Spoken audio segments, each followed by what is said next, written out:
These are the headlines we're following at this hour. President Yoon at the G20 summit lays out a vision for South Korea's increased responsibility in global affairs, including a $2.3 billion package for war-torn Ukraine. Yoon also stressed the Camp David spirit, South Korea, U.S. and Japan's trilateral commitments for the region.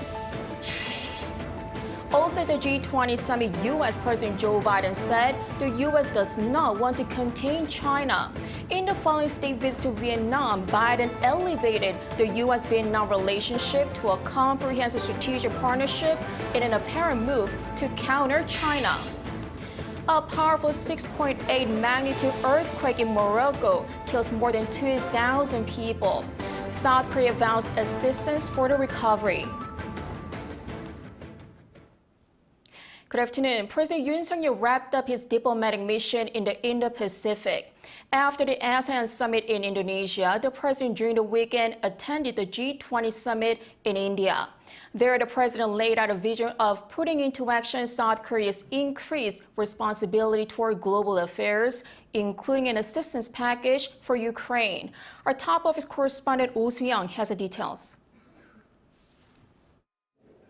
President Yoon Suk-yeol has pledged $2.3 billion to support recovery efforts in Ukraine and renewed his call for universal norms on digital technology, presenting ways to secure a prosperous future for the world.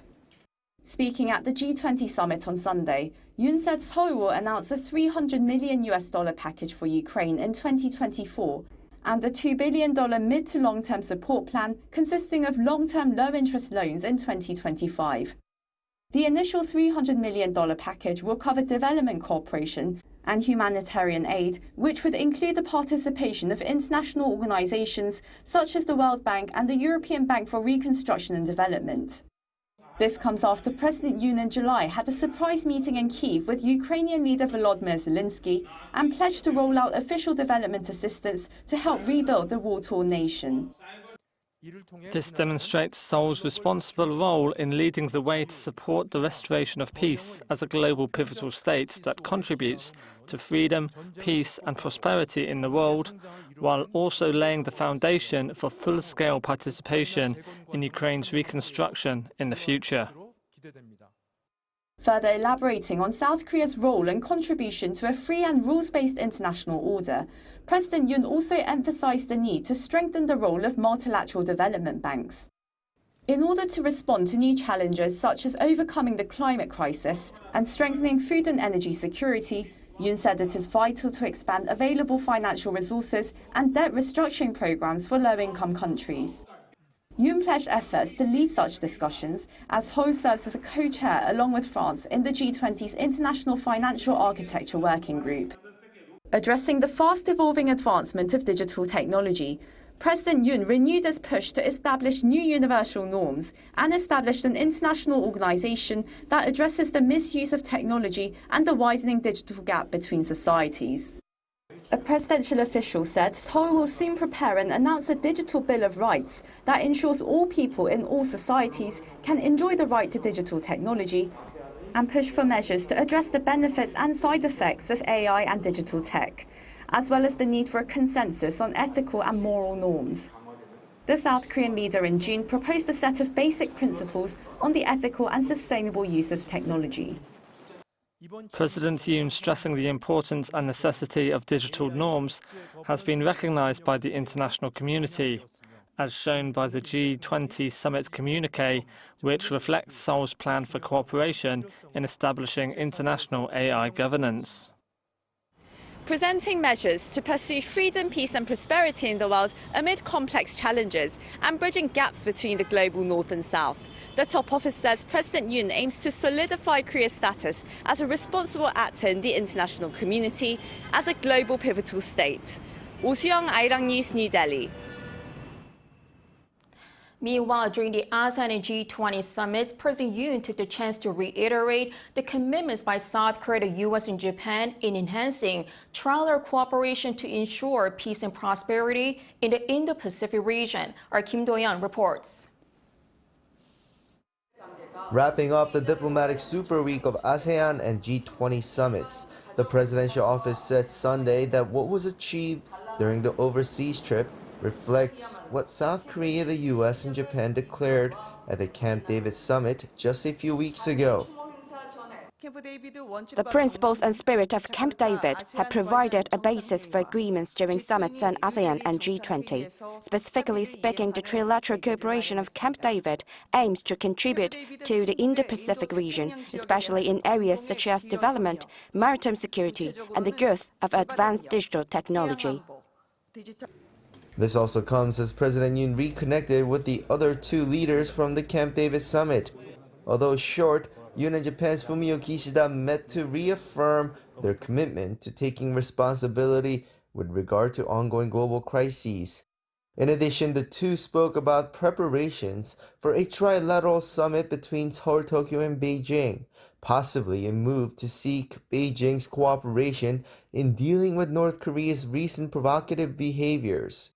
He also met with his U.S. counterpart Joe Biden a few times, exchanging light jokes and conversation while sitting next to him for an hour and a half during the gala dinner, an opportunity to speak candidly about ongoing issues.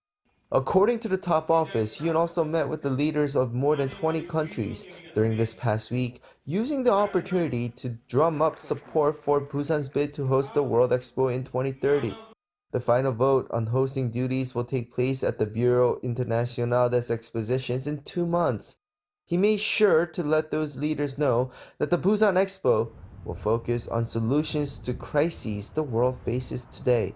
Kim Do-yeon, Arirang News. On the sidelines of the G20 summit in New Delhi, President Yoon sat down with Indian Prime Minister Narendra Modi. As key strategic partners, they agreed to deepen cooperation in space, defense, and infrastructure. South Korean President Yoon Suk-yeol and Indian Prime Minister Narendra Modi have agreed to cooperate as key strategic partners in the Indo-Pacific region. The leaders held a bilateral meeting on Sunday on the sidelines of the G20 summit in New Delhi as the two countries mark a milestone year in diplomatic ties. The summit focused on expanding the balance in trade, investment in digital and green industries and advanced technologies, while expanding public-private cooperation, marking 50 years of diplomatic ties. Among the key sectors will be space, on the back of South Korea's successful launch of its first homegrown space rocket Nuri in May, and India having made history by becoming the first country to land on the lunar South Pole region.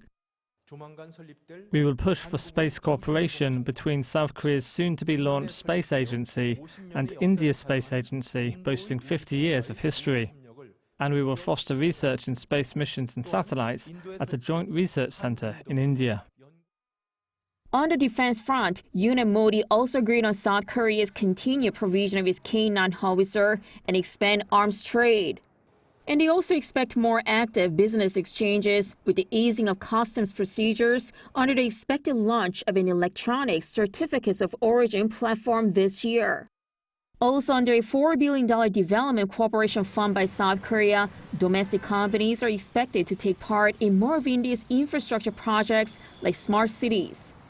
The meeting comes after President Yoon also met with Korean companies there and vowed to address their concerns to Modi, such as India's recent export restrictions on electronic devices, high tariffs on food, and lack of infrastructure projects for companies to take part in.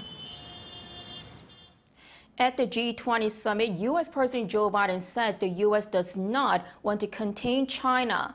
In the following state visit to Vietnam, Biden elevated the U.S.-Vietnam relationship to a comprehensive strategic partnership in an apparent move to counter China. Min-jee has more. On the sidelines of the G20 summit in New Delhi, India, U.S. President Joe Biden held talks with Chinese Premier Li Qiang. Sunday's meeting between the two marked the U.S. leaders' highest-level talks with the Chinese leadership in months. Following the talks, and after arriving in Hanoi for a state visit to Vietnam, Biden stressed that the U.S. does not want to contain China, but instead called for stability in the Washington-Beijing relations. And so really what this trip was about, it was less about containing China. I don't want to contain China. I just want to make sure we have a relationship with China that is on the up and up, squared away. Biden also stressed that China is changing some of the rules of the game without elaborating further to the reporters on what rules he was referring to. He also noted that the U.S. is not trying to decouple from China, but instead not selling Chinese material that would enhance their capacity to make more nuclear weapons. Biden followed up his G20 summit appearance with a state visit to Vietnam as the U.S. works to cement closer ties with another one of China's neighboring countries. During his trip to Hanoi, he announced that the U.S. and Vietnam would elevate their relationship to a comprehensive strategic partnership. There, the U.S. leader also secured deals with Vietnam on semiconductors and minerals, with the Southeast Asian nation quickly becoming a major player in Washington's bid to secure global supply chains outside of China. The latest elevation in partnership means that the U.S. is now on Vietnam's highest diplomatic status list, alongside China and Russia. Lee Seung-jae, Arirang News. North Korean leader Kim Jong-un was being widely expected to leave for Russia on Sunday, but he was instead spotted taking pictures with the participants of a paramilitary parade. According to several of the North state-run media outlets, Kim took pictures in Kim Il-sung Square, where the parade was held to celebrate the regime's founding day. Kim had been expected to take his private train to Vladivostok on Sunday at the earliest, where the Eastern Economic Forum is currently underway. South Korea's government officials also confirmed that they haven't received any information on Kim's departure. Meanwhile, citing local government of the Primorye region of Russia, Japan's NHK reported that Kim is likely to depart on Monday.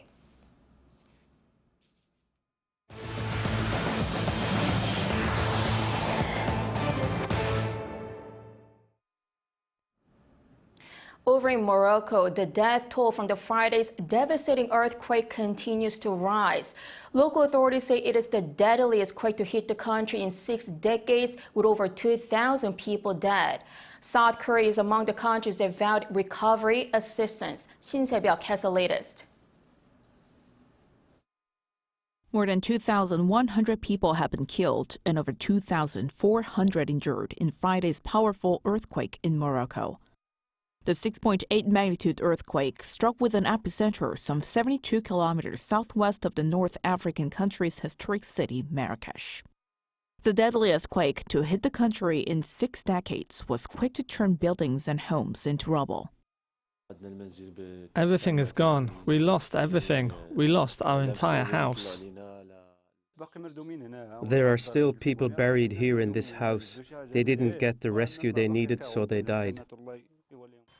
The United States Geological Survey on Sunday issued a red alert in preliminary assessments for both estimated fatalities and estimated economic loss caused by the quake.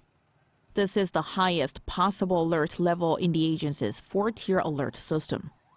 This means, in terms of economic impact, extensive damage is probable and economic losses could range up to 2% of Morocco's GDP. The agency also expects that there is a 35% chance that the death toll could rise to 10,000 people and a 21% chance casualties to range between 10,000 to 100,000. Meanwhile, the Moroccan government on Saturday declared a 3-day national mourning period as rescue efforts continue. The government is mobilizing armed forces to provide affected areas with supplies such as drinking water, food, and blankets. The international community is also expressing condolences and vowing to provide necessary support to Morocco. South Korean President Yoon Suk-yeol, during his opening remarks at a G20 summit session in New Delhi on Sunday, said South Korea will provide the necessary assistance to help Morocco's recovery from the earthquake. South Korea's foreign ministry also issued a statement vowing to closely cooperate with the Moroccan government and the international community to provide support.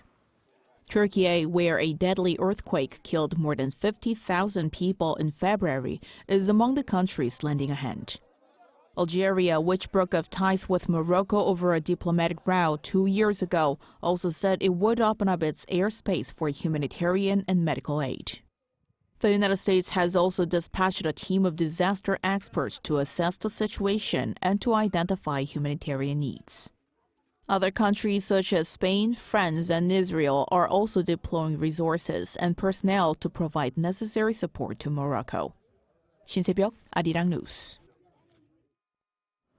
World economies are showing signs of recovery after the COVID-19 pandemic, with the exception of the United Kingdom and the Czech Republic.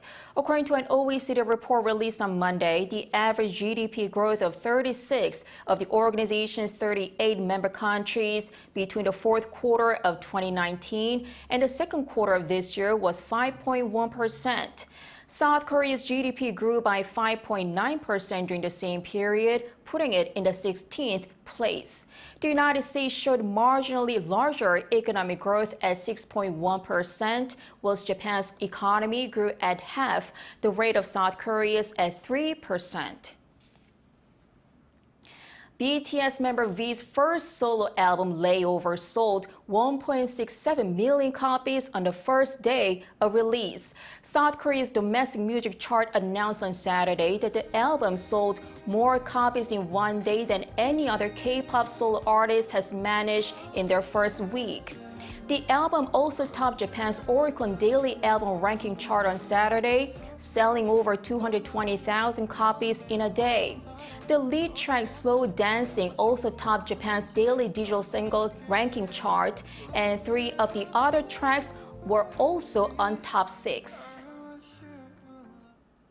South Korea's Min-jee won LPGA Kroger Queen's City Championship in Cincinnati on Sunday, beating English star golfer Charlie Hall in a playoff. After sharing the lead after 18 holes, the two golfers battled it out in a playoff, playing in the final 18th hole twice before a winner was announced. A tap-in birdie in the second playoff hole gave Yi the win, bringing her total LPGA Tour titles to 9. The South Korean is looking to rebound after subpar 2023 season, having previously won 2 majors in her career. Every Friday night, the skies above Seoul's Hangang River will be filled with a spectacular drone show, and our Choi Soo-young went to the opening show. On Friday night, Seoul invited citizens to an astonishing drone show over the Hangang River. 1,000 drones depicted Seoul's major landmarks, including Gwanghwamun and the Hangang River night view, before ending the show with Seoul's new slogan, Seoul, My Seoul. Visitors said they were captivated by the sophisticated beauty of the drones, which offered a charm distinct from traditional fireworks. I was so shocked. When I was watching it, I thought it was better than fireworks. It was honestly it felt so surreal. It was so beautiful. I think it showed a lot of really great scenes around Seoul, and I've seen a lot of the real places, and it made me remember those places and the times I visited them. So it was really great. The 2023 Seoul Drone Night Show provided citizens with new entertainment during the Seoul Festa held in May, with a total of 4 performances. This fall, it will be held regularly at Duksam Hangang River Park Riverside Stage every Friday until October 27th, except for the Chuseok holiday on September 29th. The drone performances have different themes each week, such as Seoul Night Tour, Jazz Night, and Dream World. The show, which starts at 7 p.m., lasts for about 10 minutes. Citizens can enjoy not only a drone show, but also cultural and artistic performances, making it even better for relaxing in urban spaces on an autumn night to the fullest. Battery limitations mean the show only lasts 10 minutes, but there's plenty of other entertainment, from performances to busking shows. Visitors can also enjoy camping along the Hangang River while watching the show, or just relaxing with their families. I came here with my child, and it's so nice to feel refreshed. Thanks to the Seoul government for providing this wonderful experience free of charge. Visitors can find more information through Seoul City's official Instagram or by calling 120 to contact the Tasan call center. Choi Soo-young, Arirang News. Seoul's Dongdaemun area is a well-known fashion hub. It's also been the main venue for the annual Seoul Fashion Week since 2014. There have been some difficult times in the past year, but efforts are being made to revive the country's fashion mecca. Our cultural correspondent Song Yoo-jin has a story. It's a regular weekday afternoon, and designer Kim Min-seok is working to bring his creative ideas to life. Kim is the head designer for a women's apparel brand that his father started 30 years ago in Tongdaemun. The Tongdaemun area of Seoul has been the cornerstone of Korean fashion for more than 60 years. Packed with giant shopping malls, wholesale and retail stores, it's one of the few fashion hotspots in the world where everything, from design and production to retail, happens all in one place. Over the decades, Tongdaemun items have earned a reputation as being stylish, affordable, and good quality. However, the area has encountered a series of challenges since the 2010s. It began when China decided to ban Korean culture as a response to that. While there was a bit of relief from local sales, domestic demand started dwindling with the emergence of online shopping malls hitting Dongdaemun's wholesale markets hard. To make matters worse, after COVID-19, around 70% of retail store spaces are now empty. One effort to revitalize the Dongdaemun area is the DDF Fashion Show. Organized by the Seoul city government, the show took place for the first time this March, responding to merchants' calls for a platform to showcase their homegrown fashion brands and talented designers. For the second edition, 5 Dongdaemun-based brands were chosen, including Kim's, to introduce their latest collections. Some of these brands come from the oldest fashion markets in the area, like the Jeil Pyeonghwa Market and Cheongpyeongwa Market. For these brands, opportunities like this can serve as a jumping-off point for future success. I look forward to more opportunities like this in the future. I hope these platforms can help raise awareness about wholesale brands like us and showcase our unique styles and trends. It's our first time taking part in a live fashion show, so it's very nervous, but at the same time, I'm incredibly grateful for this opportunity. The stage is small at the moment, but if we keep pushing forward, I think it'll expand in the future. This is how Dongdaemun is striving to make a comeback. Song Yoo-jin, Arirang News.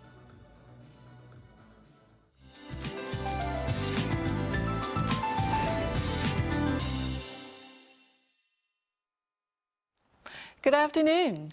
We are heading into mid-September, but afternoon temperatures in many parts are still hovering around 30 degrees Celsius, which are 3 to 4 degrees higher than norms.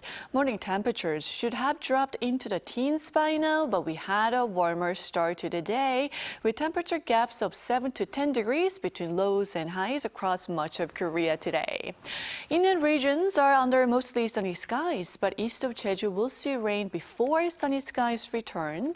Then there will be passing rain in the south and east of Gyeonggi-do and Gangwon-do with 5 to 20 millimeters of sudden showers in the forecast. Afternoon highs in Seoul and Gwangju should top out at 30 degrees. Busan and Jeju will hike up to 29 degrees. Now this week will not be as sunny as last week. East of Gangwon-do and the southern provinces will see rain midweek, while most of Korea will see rain on Friday. But this week's weather pattern will gradually push temperatures down to near the norms. Well, that's Korea for you, and here's a look at the international weather conditions.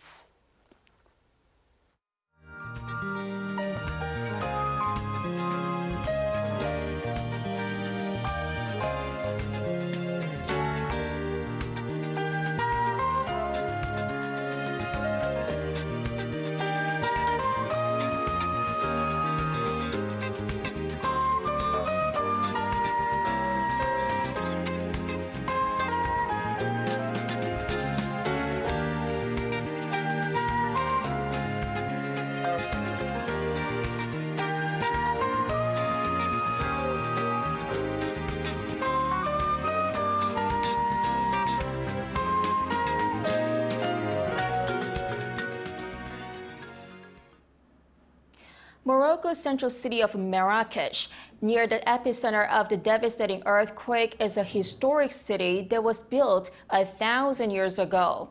Its medieval mosque walls made of distinct red sandstones remain intact, giving it the name the Red City. And its old town, the Medina, a UNESCO World Heritage Site, is known for the famous marketplace Jama El Fana Square, which is overlooked by the historic Kutubiyya Mosque.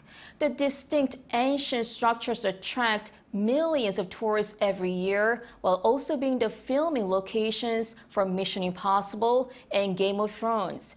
Now, the earthquake has caused many of these buildings to collapse as they were old and unprepared for such damage.